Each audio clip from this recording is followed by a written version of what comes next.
There. Mhm, mhm. Here we are. Okay. Hey guys, Conservatives of Texas here. My name is Alex, and today we have the great pleasure of having Miss Annette Ray with Blexit out of West Texas, and wanted to make sure and get that right because we're High Plains and they're West Texas. We always hear folks up here trying to say that, and I know that kind of upsets people down there for some Yes, reason. we've always called you West Texas. You're in Amarillo. Is That's that right. right? That's Yeah, we correct. played football in the same district, and we always called you West Texas. Yeah, we. I actually had the great pleasure of playing against Midland Lee and Odessa Permian, and as a matter of fact, I always tell people Friday Night Lights doesn't have it right because Booby Miles got hurt in a scrimmage against Palo Duro, which Okay. that's where I went to high school. Okay. And so, hey, it happens. It's okay, but it was a great movie.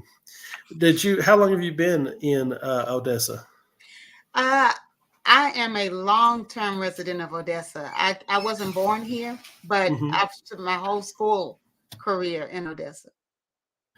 And so, I've known about Blexit for some time. I actually got to meet Candace Owens. She did a Lincoln Reagan dinner down there. I don't know. I can't remember if she was in Midland or if it was in Odessa.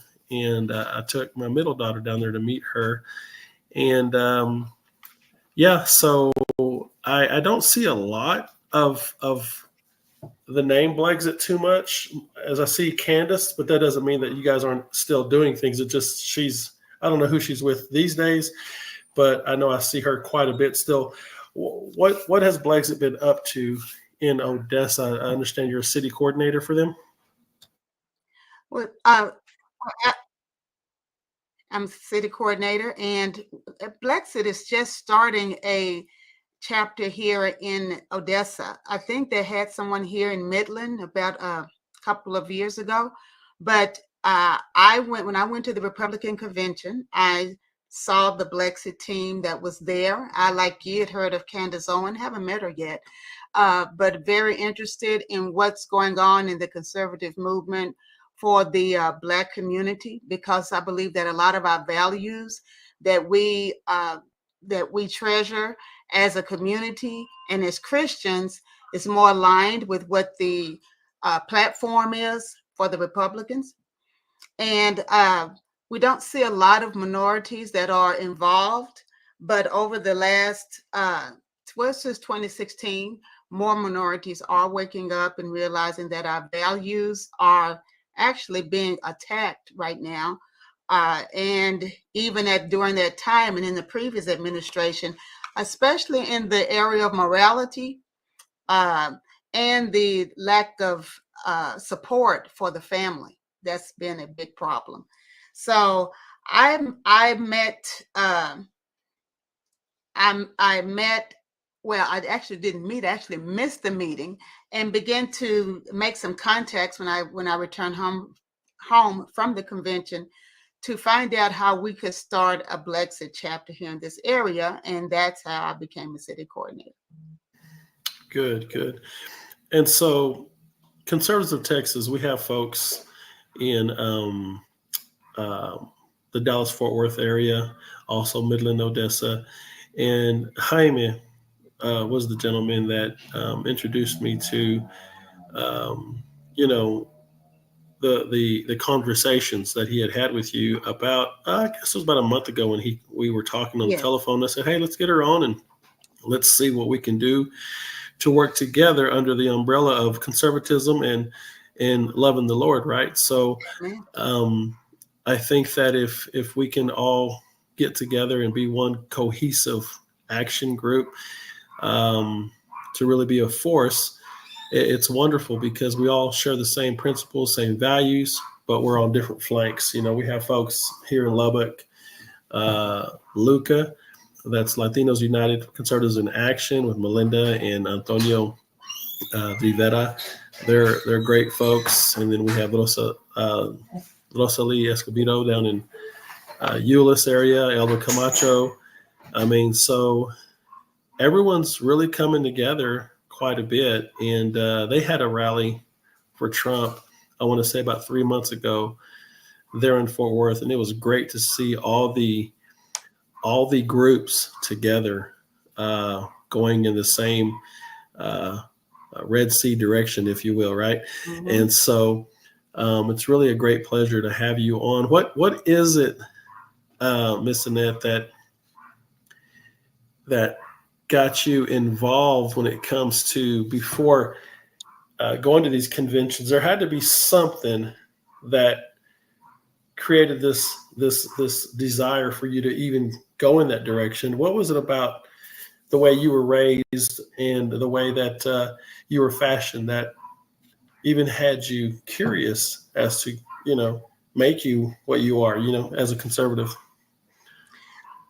Well, Alex, that's a great question because, in fact, I was going through a scrapbook a couple of days ago, and I've been the way I am, I think, since I was a child. I grew up in a Christian home, which my parents were involved in and actively involved in the church. My first teacher was my mother. My Sunday school teacher was my mother. My BTU teacher was my mother. So I just adopted a strong conservative lifestyle right within our own community. It was very natural for me. My morals was established as a very young person, and I took that into my parenting as well, is to impart the biblical values of the Lord. But when I was growing up, um, the community was pretty much conservative. Our churches were full. We believed in right and wrong, even if some of the issues that we have today, especially with the LGBTQ, it's not like it didn't exist even back 60 years ago, but it wasn't promoted. It was not to be honored and respected. I mean, people did what they did, but they respected Christ and people as a whole who did not. My classmates, uh, totally apart from transgender, but just doing whatever they did, they could own up when they were doing wrong, when they were doing right, and would say, I'm not ready to go to, I'm not ready to go to church. I'm not ready to give my life over to God, like you, Annette. But I do respect what you do. Right now in this culture that we have today, uh, a lot of the respect is not even there for godly values anymore. But I was raised up in that way. And right now, I am, as a grandmother, uh, concerned about training my grandchildren in a culture that does not support Christian values. I was blessed to grow up in one that did, whether it was in the media, in the church, in politics. I mean, religion was big part of politics. In fact, if you weren't a part of a church, you just weren't a good politician. When I was growing up, the whole community, like I said, even entertainment supported the values we have for fathers and mothers in the home, for being sexually pure, for acknowledging God, even in our education. America was like the greatest country in the world when I was growing up. I was taught to read by my mom, and taking that knowledge to read, I began to read myself. Both my parents were educators, so education was very much a part of not only my school life, but my home life. In fact, I played with a learning machine, believe it or not. I was kind of one of those type of nerdy girls, I was told, but I learned a lot of information.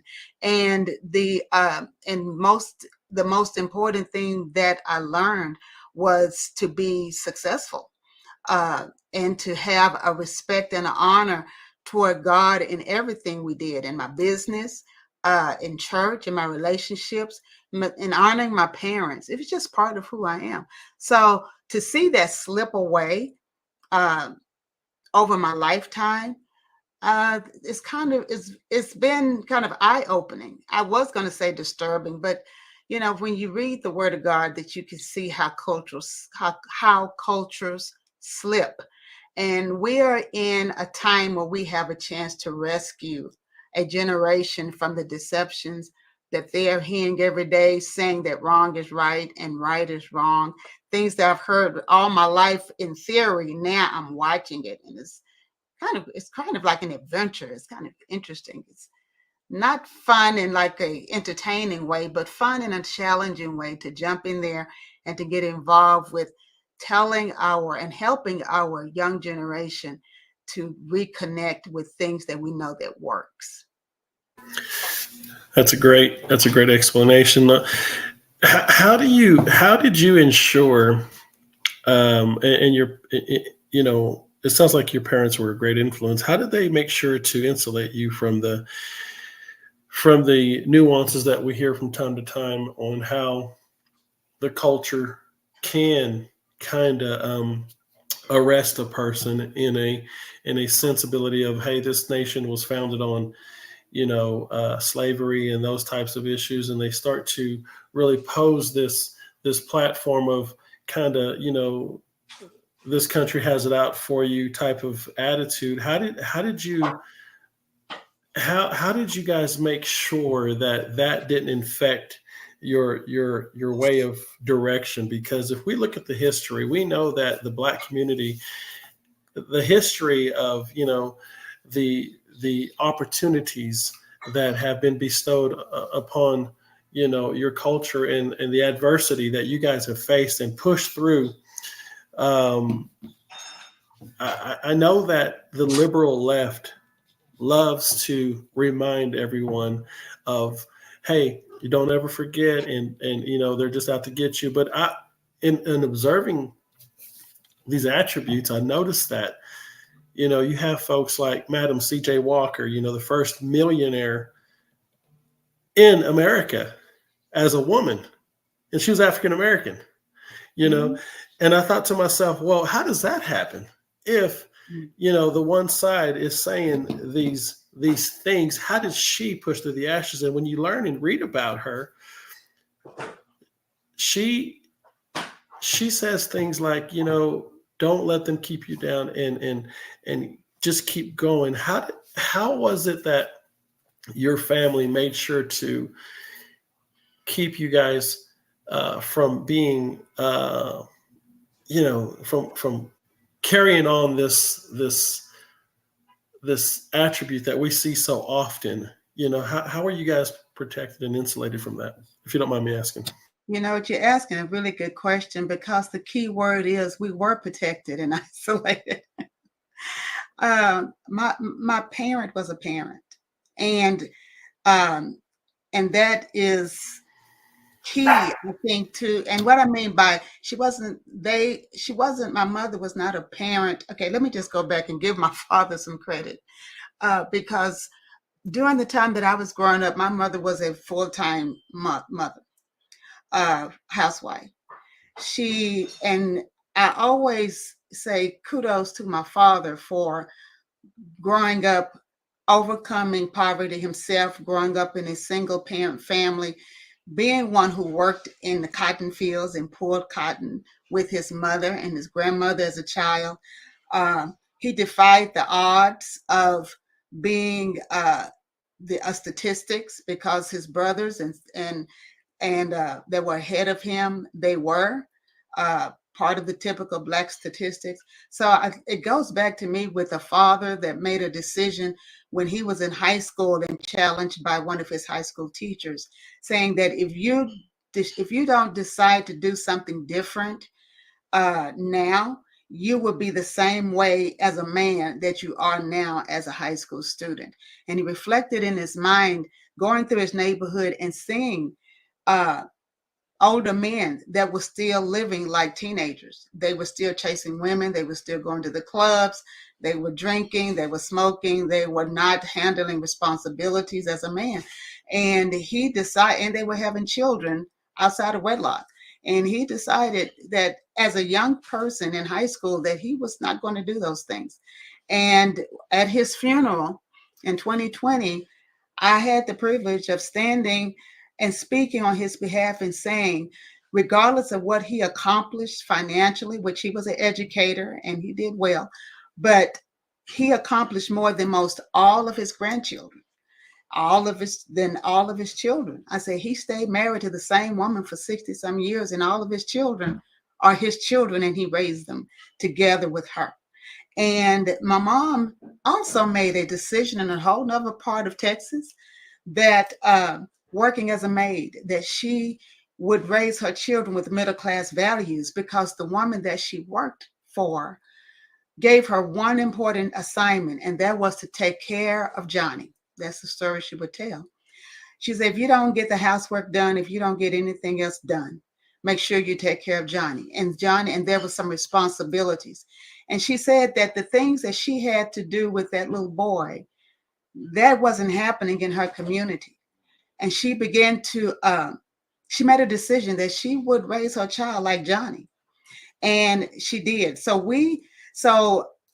those values that we had a choice. They still grew up with all of the trappings of segregation and racism, but they didn't embrace it as their identity. Also, because I think, and I don't think, and I'm sorry, I was going to apologize for saying this, but I'm not. I think you attract to yourself also what you believe, and they didn't carry themselves nor behave like racists.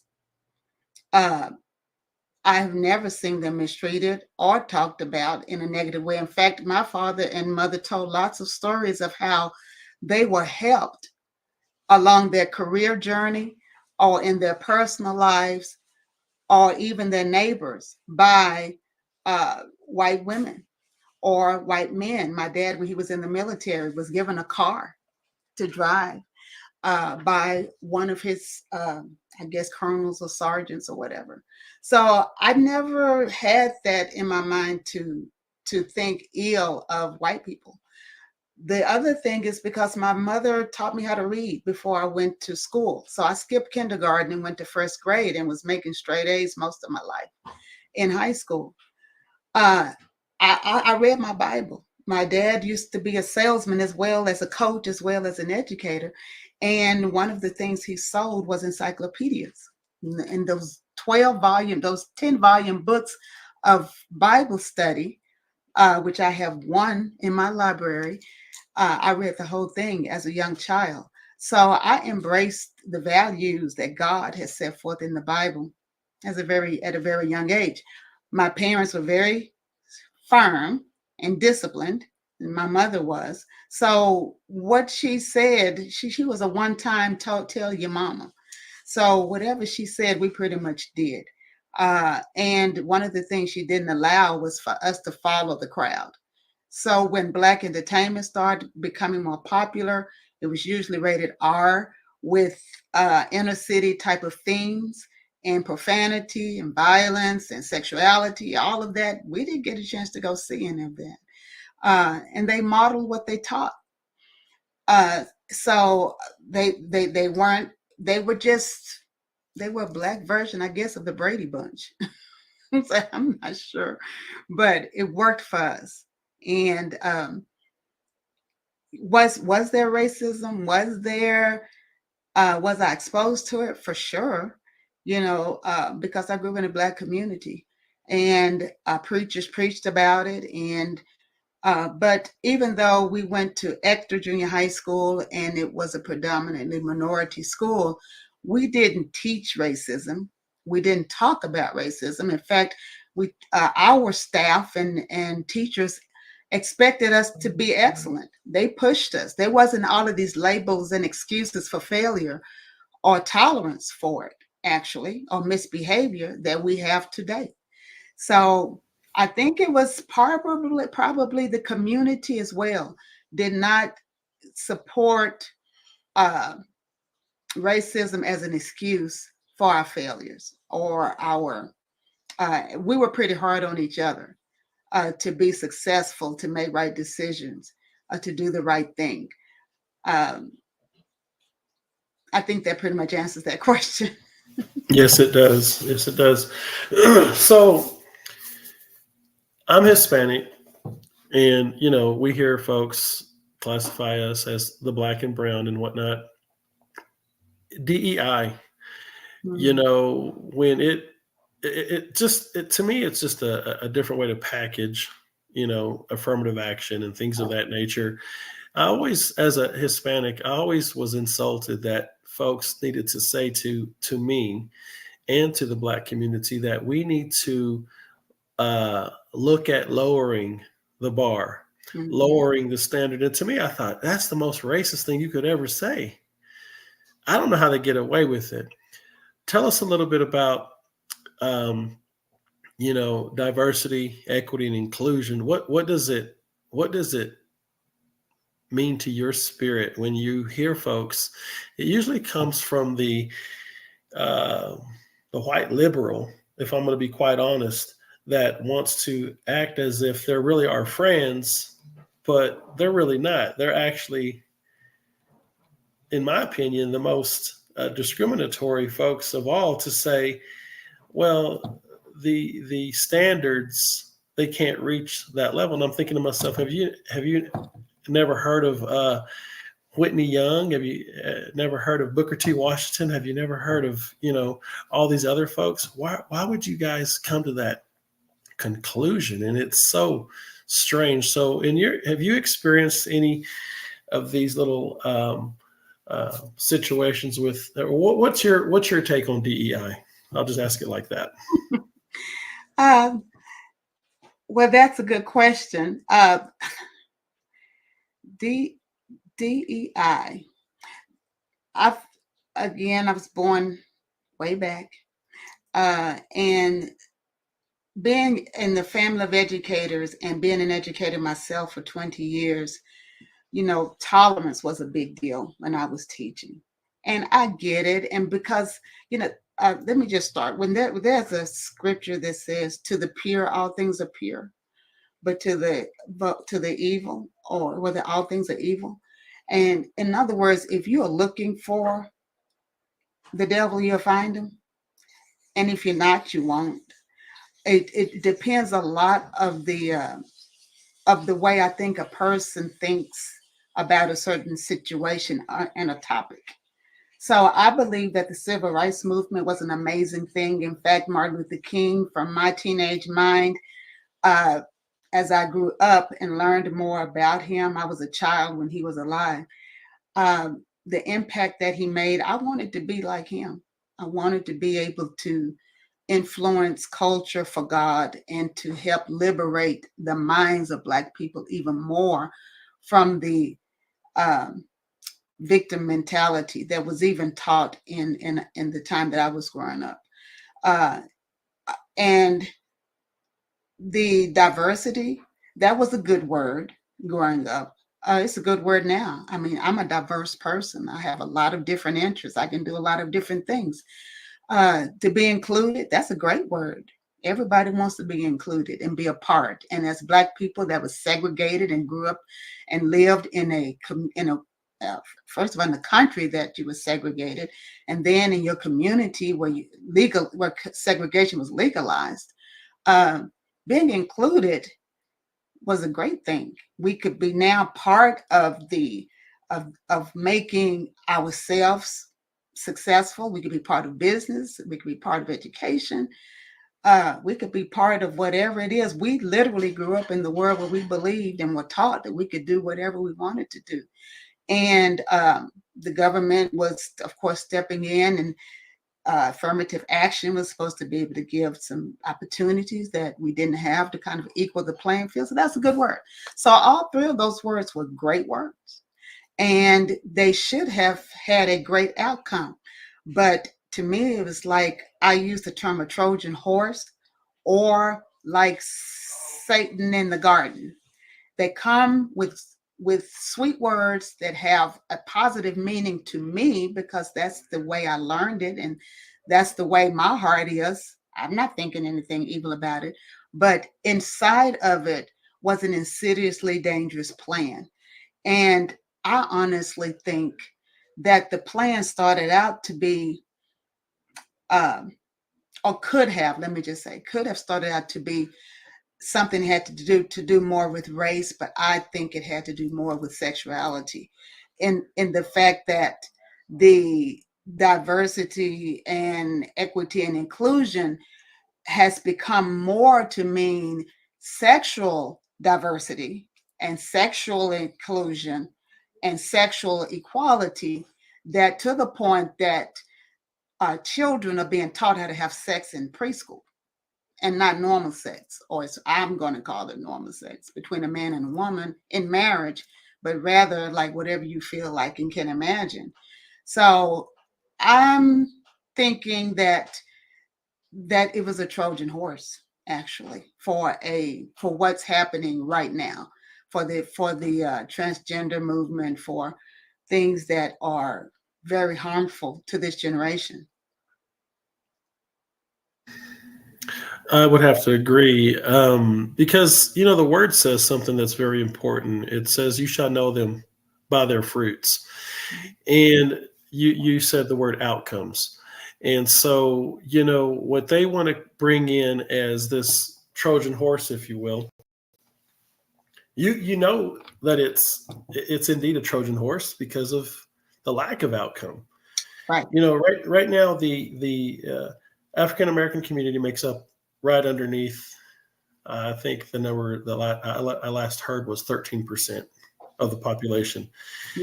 It's been at that number forever, for a long, long, long time.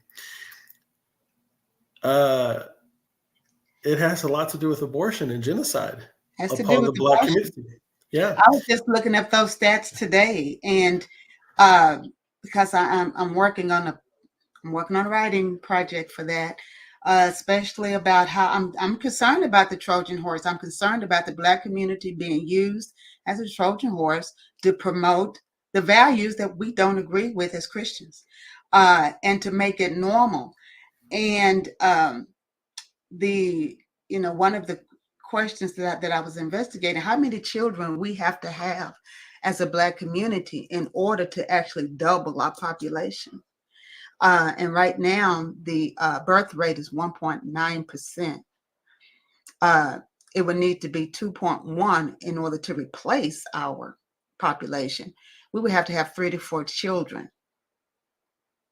Our existing childbearing population would have to have 3 to 4 children in order to double our population. It's concerning that the same people who are crying out racism are running on a platform that continues to kill the Black race. That's Literally, correct. I'm going like, between incarceration and the laws that is on the books now, that is affecting our Black men, and the abortion that is primarily the Black woman is the number one, the percentage wise of that's having abortion. We are basically killing ourselves. It's like racial suicide. And that is a problem that they're not addressing. They, as in the Democrat liberal radicals that are promoting these as values. And let me say, it is a value, but it's a low value. It's a destructive value that will bring the outcomes that the abortion industry, as started by Margaret Sanger with Planned Parenthood, originated. She originated it to basically eliminate the Black population and those that she considered to be infirmed or what is called disqualified or unqualified to be here. So, my attitude is that we are fighting a spiritual war, and it is a war between good and evil. Satan is a spirit and very real and very beautiful and can portray himself just, in any type of way. And for people who don't believe in religion, I say the fact that every nation, every society, every culture has one, tells us there must be something to that, right? That and every culture has a good and an evil. So the powers, the principalities, and the rulers of darkness that cause people to do evil is working against what God blessed, and that is family.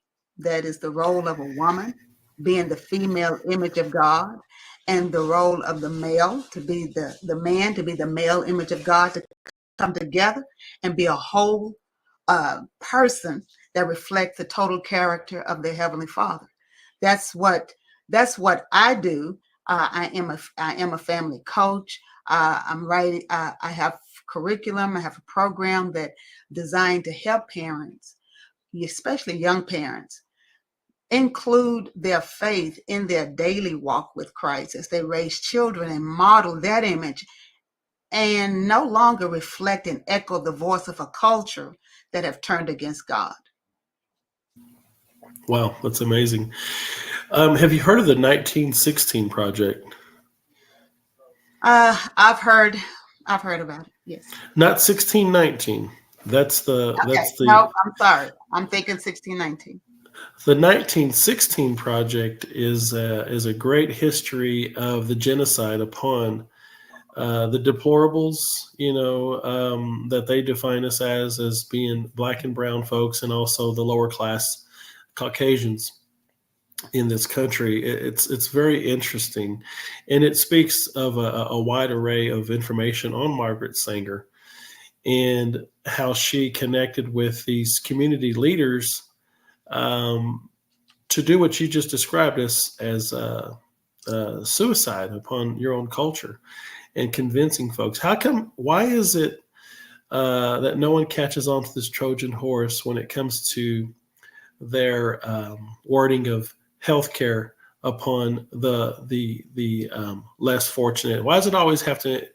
The number one act of the component of their healthcare is sterilization. It's always birth control.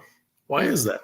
I thought health had other things like heart disease, osteoporosis, mental wellness, um, high blood pressure. It's always at the very top. Oh, it's sterilization. It's birth control every time in our communities for the black and brown. How come no one has caught on to that? Hmm. Faith comes by hearing. That's right. Okay. Yeah. And we're not hearing the other side, and have not heard it. I think it took us a while to catch on, actually, to Hmm. catch on that this is really the goal, that nothing has changed from the beginning. Some people, want to say in the political world that the parties have kind of switched, Mm. but I think nothing has really changed. I think they've developed. And honestly, Alex, I think that God's hand is at work to reveal things that we just, because Christianity is this unique, has this unique influence on culture, and that is we think the best of people. We think we think that people's intentions are right and good, and if they say that is good for us, it is, because lying is not part of a Christian value. Deceit is not a Christian value. And when we have been taught and raised in Christians to trust authority, we don't question it. But there comes a time when evil becomes so prevalent and so obvious that then there becomes another law that becomes at work. And that's for us to be vigilant and to be diligent, to go into this type of combative mode of rooting out and plucking up and correcting the course that we're going as a people. Biblically, I spent a lot of time in the Bible, Alex, a lot. Uh, Even I think at this point, more than history, the natural history, I learned more of that years ago. But the uh, the way that God works is He uses. If you go, like through the judges, God uses people that are among the people and raise them up when they're in a time of distress, to lead them to fight against their enemies and to conquer them so that they can be free from whatever oppression they are under at that time. And that is a power that's working right now. God's people have been crying out. We've actually went through a season, I think over the last like 15 or 20 years, but definitely uh, in the last 15 or so, maybe, where Christians have become kind of cowardly, afraid to speak. And I have not looked up yet the date that political correctness became a thing, but it did. And the political correctness was minimizing the Christian voice and the Christian values, and kind of like propagating or promoting diversity, which means to basically accept evil as normal. And I'm not talking about people, I'm talking about ways, beliefs, practices, policies, things that people are using, laws and rules and government that are used to control and manipulate the predominant value system and suppress it so that a lesser value system can gain power over the predominant value system and make that the villain in the story and make the oppressed the heroes of the story, because now the oppressed is in power and they are now oppressing. And that is like the story of Animal Farm. I was an English language arts teacher, and we read the book, novel Animal Farm, in which the animals began to act like the humans who were supposed to be their oppressors. And when they took power, they began to oppress the humans. And that's basically what is happening now. We're not eliminating oppression or privilege. We're just turning it on its head and creating a new class of power and a new class of privilege and a new class of people who are oppressed. And as hard as it is for some people to understand that, it doesn't take everyone to see it, but it takes enough people to know how to pray and get involved and be willing to engage the culture so that we can protect our generation that's coming up from being captive to these ideas that will eventually cause a fall in the entire nation. You know, the story goes about Rome, that it was not conquered from without, it was conquered from within. And so when we realize that that's what's happening now, then those who see it rise up and say something and do something, especially in the way of wisdom, uh, in with godly counsel, and with strategies that God gives us to be able to put these values back in place. We have to put the foundations back in place. Yes, ma'am. Early on, you had mentioned something about the LGBTQ, and I always, where I work, every June they put on all the screensavers. You know, the mimic of the rainbow. If people do their research, their logo is not the rainbow because it's only 6 colors. The actual rainbow that God had bestowed upon us as the promise that he would never flood the earth again, it's actually 7 colors. And,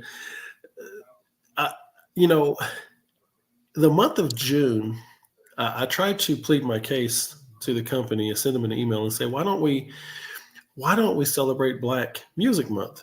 Because that's what it really is. And I don't know if you're familiar with this, but every June I promote that within my proxy. And Black Music Month, I'm going to read this off of the Google here. It says here, Black Music Month, also known as African American Music Appreciation Month, is an annual celebration of the musical contributions of African Americans. Here are the origins. President Jimmy Carter established Black Music Month in 1979 and held the first celebration on the White House lawn. Recognition. President Bill Clinton signed the first official presidential proclamation recognizing June as Black Music Month in 2000. Purpose. Black Music Month recognizes the cultural and historical significance of Black music and highlights the contributions of Black artists. Influences. African American music has influenced many genres, including rock, soul, gospel, swing, bebop, boogie woogie, funk, Motown, and hip hop. Role of activists Diana Williams. Williams played a key role in the creation and establishment of Black Music Month, working with Kenneth Gamble and Ed Wright. Look, the LGBTQ community has hijacked that month, but it's not even an actual recognized month like Black Music Month is through Congress. And I'm always astounded. You know, you mentioned the Trojan horse, and I think to myself, you know, if these guys on the left that are pushing DEI, if they really meant it, why aren't they promoting Black Music Month? I mean, it's nationally. I don't know about it. I'll say this is my first time hearing about Black Yeah. Music Month. Well, I had to really sit there when I heard about it, and I thought to myself, it's also in the month of June. Mm-hmm. Why, if all these folks are so into promoting this idea that DEI is something that we need because we love the Black community, and why are you ignoring that? Why are you promoting LGBTQ in that month? Why are you doing that? It doesn't make sense. It reminds me of a story. You may have heard it before about the axe that was chopping down all the trees. And when the trees caught wind and said, "Hey, you're killing us here," and the axe allowed the handle to do the talking, and the handle says, "Hey, I'm like you. I'm made of wood. You can trust me." And it's something that occurs in our society and in our culture that if you do catch wind, guess what they do? It's what's called cancel culture. They start to ostracize you, and so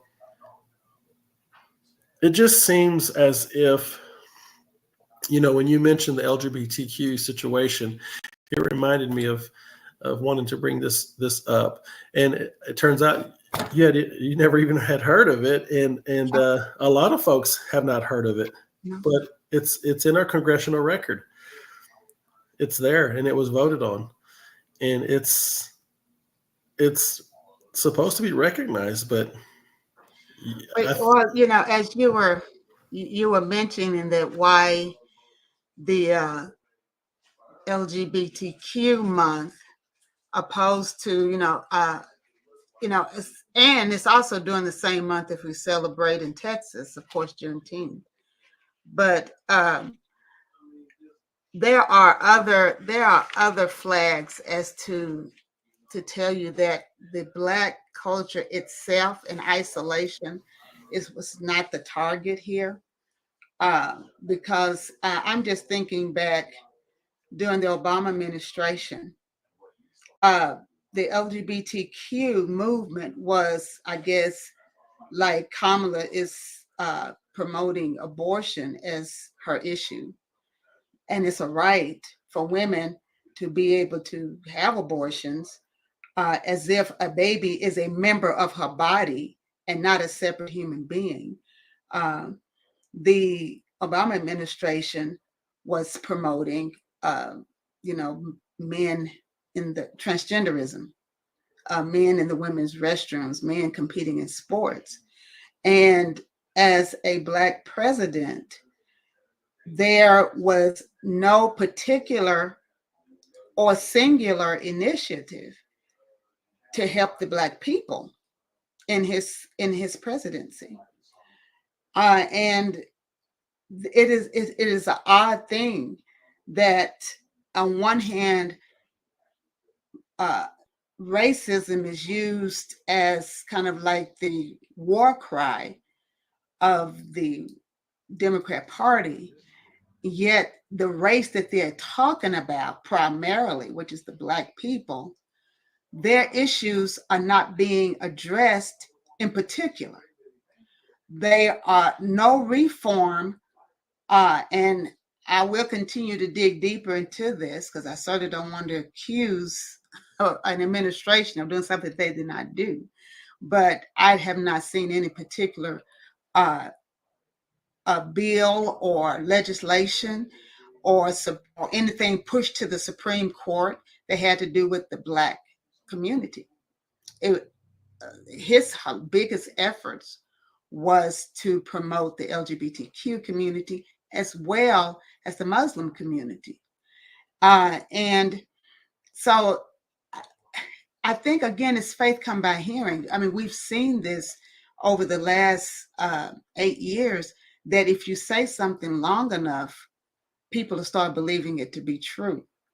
And it is a distraction to keep people thinking about how terrible you've been treated, above how better you can live if we would just address certain issues within our community and in our family structure and in our faith that will help lift the Black community. The government cannot do that. I said, some people are scared of, chat GPT, but I like playing with that chat to see how honest it is. And I'm amazed that, because my focus is Christian, is helping the Christian woman find her place of peace and identity in her faith, not in culture, not in competition with men, not in feminism, and certainly not in some type of government bill that's being passed to get some type of racial supremacy over anybody. But in your own faith, there is deliverance, there's hope, there is strength, there is purpose. And then to model that for the children so that we can be no longer a culture, the culture that lives in the past, with offenses of slavery, but we live where, like the children of Israel did in the Bible, where they get past that and become a whole nation that is self-sufficient and prosperous in its own right, as Israel became that type of nation in the Bible. So that's really what my aim is to look forward to solving problems that, and chat GPT, I was asking questions about how can government, what are the problems with the Black family? It continued to go back to the systemic, even though we've had legislative action with government programs like affirmative action, like the daycare. I just went blank. I was going to say it. I just went blank. The daycare, early childhood learning, grants, all different type of government programs to help. Honestly, and this is according to chat, it has not improved the condition of the Black community as a whole over the whole 60 years that, like I said, over my lifetime, that a lot of these programs were instituted. I kept asking questions. We were looping back to the same things. It's because of lack of education. It's because of the systemic racism, the lack of opportunities. And I said, I don't care which way I ask it, it came back to the same place. And I said, it looks like that the government does not have the answer. How about faith? How about changing the identity and breaking the cycle by leaning more on our faith in Christ and on the biblical principles for responsibility, for accountability to God, for hard work, for character, for strong families? How does that work? And Chad said, well, that's the key. I go like, wow. Even ChatGPT is saying that our the all of the knowledge base that is drawing from is testifying that we have to do more than confess ourselves as being a people of faith. We've got to embrace it. We've got to start teaching our children what it means to live by the scriptures, by the biblical values that God set forth, and not have this social gospel that leans more on policies and what government is doing and how society is treating us and the conditions of who's been killed and who's not, and all of the other things that really a lot of our Black culture along in our religious community have been drawing a lot of its content from is from the political and social and economic realm, instead of really leaning into what God said we can do. So I hope I'm not rambling, but this is kind of like my vision and it aligns with Blexit. because what Blexit is doing is we advocate for school choice and alternative education to give our children an opportunity to learn instead of being stuck in public schools that are failing. And as a public school teacher, I can testify there are a lot of areas of growth that has to be done. We're not really close to it right now. We also promote criminal justice, and I'm just kind of reading our tenets here for reform for those impacted by the penal system, basically having stiff sentences for minor crimes, nonviolent crimes, championing entrepreneurship. One of the reasons why Black men are looking at President Trump to vote for this term is that basically they want to be entrepreneurs. They want to be business people. They want to learn how to succeed. And he is a model of success, not just in business, but he has his whole family supporting him. And his sons, his daughter, I mean, they all sacrifice wealth, position, and fame and popularity to help get this country turned around. Who has sacrificed that to lead this country? Everyone else who has served as president has come out richer, more wealthy, more popular, whether they did anything or not. And this man has been attacked from the time that he said he would run for president until today for just making a decision to do something that evidently the powers that be didn't like. And then 4, developing history programs that will inspire minority children to succeed and lead. You mentioned some historical people that I also read about when I was a child, and we celebrated Black History Month and learned about all of our Black heroes. That inspired me. I always said if a slave could learn how to read without a teacher, why are we as the minority group, particularly the Black students, still underperforming? Why is that still a problem? It can be turned around simply, but it's going to have to be done locally. And that's why Blexit and is starting a chapter here. That's why we are organizing with other conservative groups like your own to reach a young people that we are around, that we can actually touch, we can actually mentor, talk to them, work with them, help them through this transition from teenage to being responsible adults that can make a difference in their own families, that can break habits and generational patterns that they've learned growing up. And that's going to take work. I think we've become a very leisure culture, the easy button. We want everything to be easy. But if we return to the values that my parents had, I have often said that my parents' generation, in my opinion, was the greatest generation because they came out of the age of Jim Crow and the segregation and the limitations that we had in our culture. They were legalized limitations.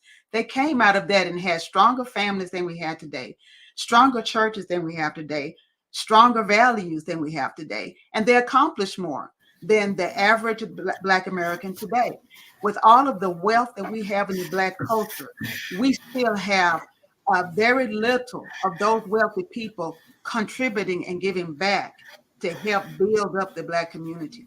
So we're going to have to do it ourselves in our neighborhoods, in our communities, start helping one another grow and learn how to move forward and build a better family, churches, businesses, educational system. Even our medical system is flawed. We have a lot of work to do right now. Yes, ma'am. Yes, ma'am, we do. And we are very honored to have the opportunity as Conservatives of Texas to get to, have this conversation with you, a coordinator for, your city for Blexit. We know they're doing a lot of great things. And I'm very excited. Yesterday is the kryptonite to the liberal left because you have history. And at some point, you have to show some type of edification for all these grant dollars that you say you've been appealing for, these millions and millions of dollars. And what do you have to show for it over the course of the last 5, 10, 15 years? Where's the outcome? Where's the fruit? Outcome. Right. And so Where's the outcome? that's why yesterday is their kryptonite, and they don't want you to bring that up, because at some point you have to produce results. You're going to go plant some corn, some tomatoes, some apples. At some point, you should get a crop, right? And we're just seeing a bunch of weeds. And I think that the African American community has been, used as a co-signer for grants for far too long, and they don't get grants if there's not a problem, right? And they want to keep that a problem so they can keep on saying we need grants because there's a problem. You know what I mean? Well, we all have a special place. We have a special time in life. And I have thought often that, I admired the civil rights leaders of the 60s, the 70s, but if we're still fighting the exact same fight in 2025 that we were fighting in 1975 and 1965, this shouldn't be a career. As a mother, I mean, something is broken if I'm still taking care of the same problem the same way 50 years later, even in nature. I'm not 6 anymore. Okay. I grew up. Something should have grown up and become more independent and more able to function without me.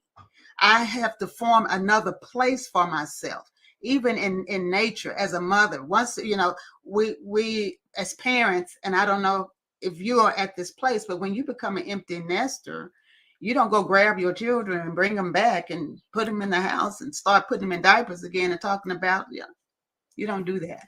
Yeah. You form a new role for yourself in life. And we have some leaders in our social realm, political realm, that need some new roles.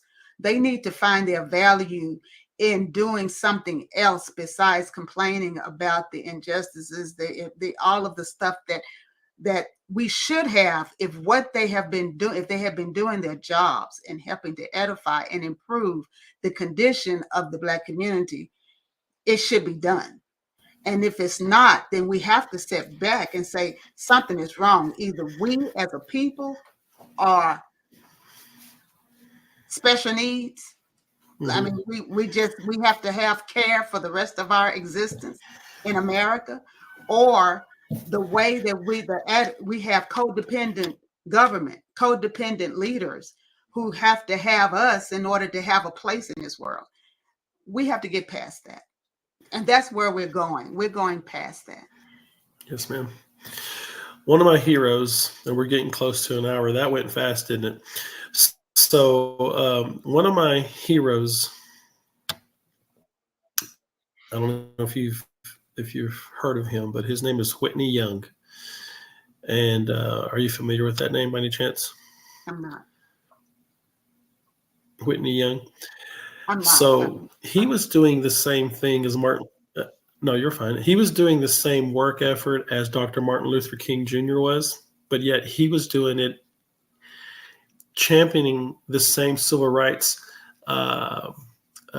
duality, if you will, in corporate America. And he had mentioned to Dr. Martin Luther King, everything you're doing is fantastic. You keep doing your thing, but here's the deal. And I'm paraphrasing, of course, but I've read up on him. And he said, we can't just be looking at just the basic civil right, because we're just going to be working week to week, and all they're going to do is, keep us down possibly. So what can we do in the corporate world? Because he knew that would catapult families. And so let me read just a little bit about him. It says, after serving in the U.S. Army, yes, ma'am. After serving in the U.S. Army during World War II, Young switched his career interest from medicine to social work. He earned an MA in social work from the University of Minnesota in 1947. He was director of industrial relations for the Urban League chapter in St. Paul, Minnesota from 1947 to 1950. And from 1950 to 1954, he was executive secretary of the organization's chapter in Omaha, Nebraska. Young became dean of Atlanta's University's School of Social Work in 1954, and he was instrumental in improving relations between the city of Atlanta and the university. The university renamed its School of Social Work for Young in 2000. Named executive director of the Urban League in 1961, Young became known as an influential Black activist who helped bridge the gap between white political and business leaders and disadvantaged Black Americans and those advocating for their rights. He became one of the major Black leaders of the American Civil Rights Movement. Under his direction, the Urban League grew from 60 to 98 chapters and shifted its focus from middle-class concerns to the needs of the urban poor. He almost single-handedly persuaded corporate America and major foundations to aid the civil rights movement through financial contributions in support of self-help programs for jobs, housing, education, and family rehabilitation. I can't help but be reminded of what Trump is actually trying to do for Black America. And this gentleman here was doing it way back when. Guess what happened to him? He died in about 2 foot of water at a beach. Oh my I God. think he was stymied. Yeah, I think there were some nefarious things going on there, but you'll see that the things that he wanted to do towards the end there before they found him drowned was exactly what Trump is trying to promote for entrepreneurs in the African American community.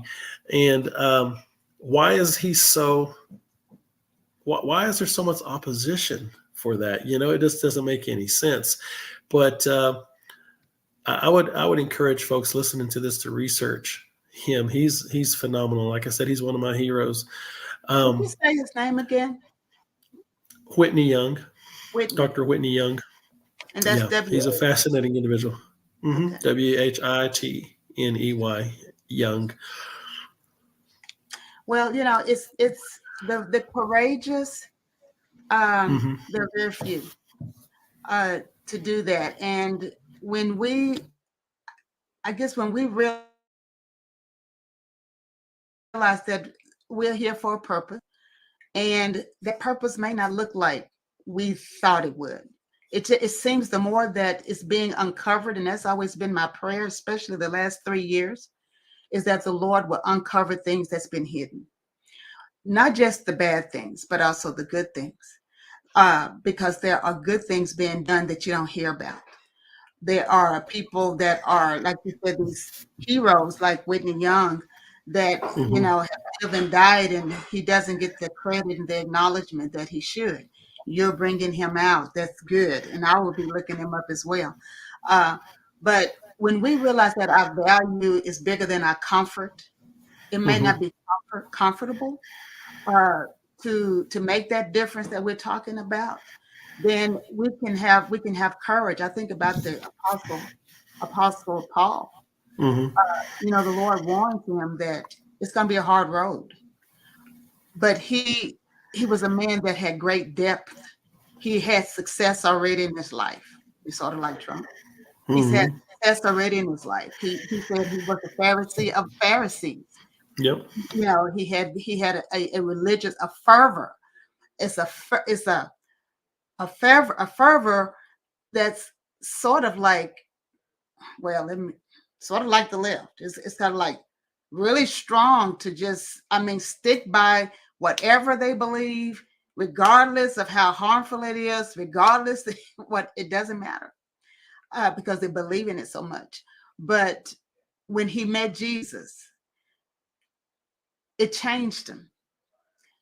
And it's sort of like all of the, it's like Trump too, because Donald Trump has the same vision now that he had in his 30s. It's no different. And when it's like the vision I have for families. I had it since I was a child. It's so deep that, it's really nothing anybody can do to make him change it, because it's not artificial. It's not for self-gain. It's not for self-promotion. It's not a new idea. It's something that's foundational and it's basic and it's part of who he is. And you can tell a person's ability to actually do what they say they're going to do by their conviction for it. He made the statement, at this point, I'm willing to die for this. Okay. I'm Mm-hmm. like, wow. Who? I said, I don't think we've had a president who said that they Yeah. are willing to die for what they are standing up for. Mm-hmm. I would love to hear Kamala say, I'm willing to die for this. I'm really ready to die for the right of women to have abortions. Hmm. I don't think she's ready to die for it. Well, I, I think President Trump has already proven yeah. that he's ready to die for, because he's living for something and he's fighting for something greater than himself. And when you think about it, it is such a contradiction, isn't it? That a person that was born into wealth have such a heart for the average guy, Mm. have such an ability to be able to communicate and relate to the struggles of the average person. And it is there are so much there's so much I could say, because like most Americans, you stood in the back, you were in the background watching, watching. And I was also listening to prophecies and other things, but you were watching this phenomena of this person who was very popular, with one decision becomes extremely unpopular. Any one thing that this man have been through would have broken any other of our other presidents. Doesn't matter who they were. Okay. They wouldn't have been able to withstand the type of attacks, the slanders, the scrutiny, the exposures. I mean, the embarrassment, the humiliation. No, I just remember when he was on trial here for this, I guess it's Stormy Daniels or whatever. Uh, he said the thing that hurt him worse is that his wife and children and grandchildren had to hear about that. It wasn't just that it happened. And then the hypocrisy is every single one of those people who were bringing these accusations. I mean, I think probably 9 out of 10 of them had already done the same thing. In which, in the Me Too movement, it came out that a lot of the people in entertainment and business and big corporations, et cetera, et cetera, et cetera, had done the same thing. Another thing that I think about when I say to the pure, all things are pure, I say you have to be a person who really have a really gutty brain to think of as many sexual offenses that they accuse this man of doing, and the type of things that they accuse him of doing. Going like, what do y'all spend your time doing? Just thinking of slut that you can, throw at people. That's not healthy. It's not healthy for a society. And I think that's where a culture goes when they take God out, Jesus out, the respect and the honor of us as being people created in God's image away. When we strip away the fundamental value of a human soul, we kind of go into places that we really shouldn't go. And now we're trying to just train up children from being 5 and 6 years old to think that just a thought is enough, to totally ruin their lives forever.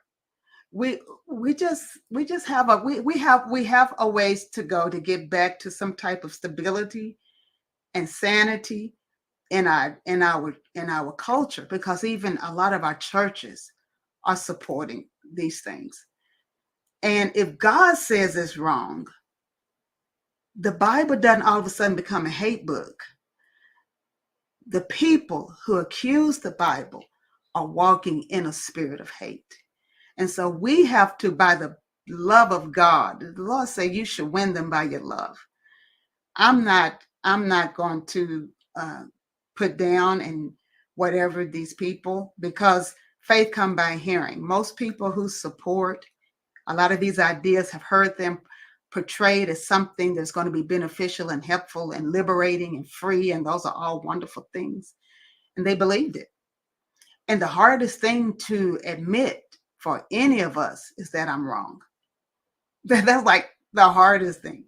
And in order for some people, especially those who have spent the last, let's see, as long as Trump is what, 6, 8 years propagating an idea, it's going to be very difficult for them to say I was wrong. So we have to stop waiting for the apology Yeah. and be like Trump said about the about Biden's comment about, he knows, y'all forgive him because he does not know what he is saying. I said, I'd rather fall on that side and move on than to continue to be angry at something that God has control of already. President Trump is not supposed to be here, just like you said. He doesn't even supposed to be running for president because he's supposed to be in jail, according to the left, like last year. We are not fighting a spiritual, we're not fighting a physical battle. We are fighting a spiritual battle. And as long as we keep the right heart and attitude and honor God in the process, I believe we'll be okay. But in the meantime, we are his hands, his feet, his voice. And so we are doing our work here to just encourage, to build up. That's what the Lord says for our job to do, to instruct, correct, and to edify or build up those that want to change, grow, learn, and improve. So yes, ma'am. That's what we're here for. Now, I am, again, if you want to contact me at this email address that's on the screen, or DM me on Facebook. Direct message me on Facebook under Anette Ray. And I'd be glad to talk to you if you want to join us with Blexit, or if you want to talk as a parent about some of these issues and get some help with your family to kind of turn this thing around in a fun, adventurous way. By the way, Alex's book behind me, I wrote it. Okay. And it's called Identities Unmasked. And this is a fiction adventure book full of nuggets, but it is a story, an action adventure about youth who peel off their masks to reveal their true identities. And we talk about race in here, we talk about culture, but most of all, we talk about how we wrestle with the sins in our own heart, the mistakes we've made, the setbacks the things we've done to put our own self back, and how God redeems us in a very intimate way, talks to us and helps us to overcome it so that he can use us to answer prayers for other people. He uses us to answer prayers for other people. So get that. That's on Amazon. Identities Unmasked. Good. Thank you for coming on today. And I think that there's a lot of great potential because Odessa did something that was amazing here recently in making your city a sanctuary city for the unborn. Yeah. And we're working on that here. We've faced a lot of opposition, and we're going to find out Tuesday if this passes because we petitioned to put it on the ballot. So keep us in prayer for that. I know that God will greatly bless the land, and that honor, where the leaders honor him and fear him and hold him in high regard in protecting the lives of the innocent. Because that's one thing that he says in Proverbs, that he hates the shedding of innocent blood. And so I commend the city of Odessa for taking that bold step. And so I know that you have some cultivated ground there, some good soil that you can be established in doing what you want to do for Blexit. So thank you. And I would love for you to, if you're okay, to pray us out, and we'll end the recording here, if you're okay with that. I'm glad to. Let me just take a little swallow of water. Okay. Thank you. And thank you again for coming on. Thank you for inviting me. You're very welcome. You're very welcome. Heavenly Father, we just come before you with all thanks and gratitude in our heart that you are the God Most High. You know the beginning from the end. You created us, oh Father, before God we were even a thought, Lord, in our parents' mind. And Father, Lord, regardless of how we got here, we are here for a purpose and a reason and destiny. And God, that is to reflect your image. I thank you, God, for giving us, Father, Lord, dreams and visions that, Father, that comes out of the spirit world of a desire in our heart and manifest itself, God, in all types of ways. God, you remind me all the time that everything we touch and everything we wear, Father, Lord, the things, oh God, that we entertain ourselves with, everything, God, started with an idea. And it came, Father, Lord, from somebody greater than us. And Father, Lord, somebody had faith to act on what they saw and bring it to pass. God, I pray for this coalition, oh Father, Lord, of the conservatives of Texas and Blexit and other organizations coming together, God, to form, God, a coalition that would change the direction of our young people, to give them a future and a hope, to give them a vision, God, that they too, God, can achieve great things, not in the theoretical world, Father, Lord, but right here in their cities. Bless our families, oh God, to forgive the offenses, to let the past go, and God, to begin to build on what you have put in each one's heart right now, to use and be fueled by the mistakes of the past, the injustices, God. Father, Lord, the illegalities, God, that's been done against us, and to use it, to God, as Father, Lord, a memory to say we will not go back to that, but we will move forward, God, to be people who are being trained to stand in leadership, Lord, in education, in medicine, in science, God, in business, in manufacturing, God, in industry, to stand, Father, Lord, in media, to be a voice, to stand in the arts and in entertainment, to find their gift and excel in it. God, our Black children, our Hispanic children, our white children, our Asians, dear God, those, oh God, that have come in, Father, from other countries legally, those that have come in illegally, God, but they want to go through the process of becoming citizens. God, I pray, Father, Lord, that you will work and continue to do work. God, that we didn't even think would happen in this space of time. You have done it. Protect, God, the babes in the womb. God, let the moms, oh Father, Lord, that are thinking right now, God, that they just can't, Father, have this baby. They can't afford it. They can't, God, deal with it. Maybe a hurt, a broken relationship with the father. God, it could be a million reasons, God, but I pray, God, that you would just rest upon them and give them peace. Give the striving Christian woman peace, Father, Lord, to Lord, enjoy the journey of her salvation. Bless the church, God, to once again be a beacon of hope, a beacon, dear God, of biblical values, of encouragement and growth in the communities. God, I pray, Father, Lord, that we just humble ourselves as a nation. Turn, God, from our wicked ways, that you may hear from heaven the prayers that have just been, Father, filling, God, the courtrooms of heaven, Father, Lord, and heal our land. Bring us together, Lord. We pray to God for Israel and the nations, oh God, that are at war right now, that, Lord, there will also be peace among those nations as well. In the name of Jesus, I pray. Amen. Amen. Well, thank you so much. Thank you.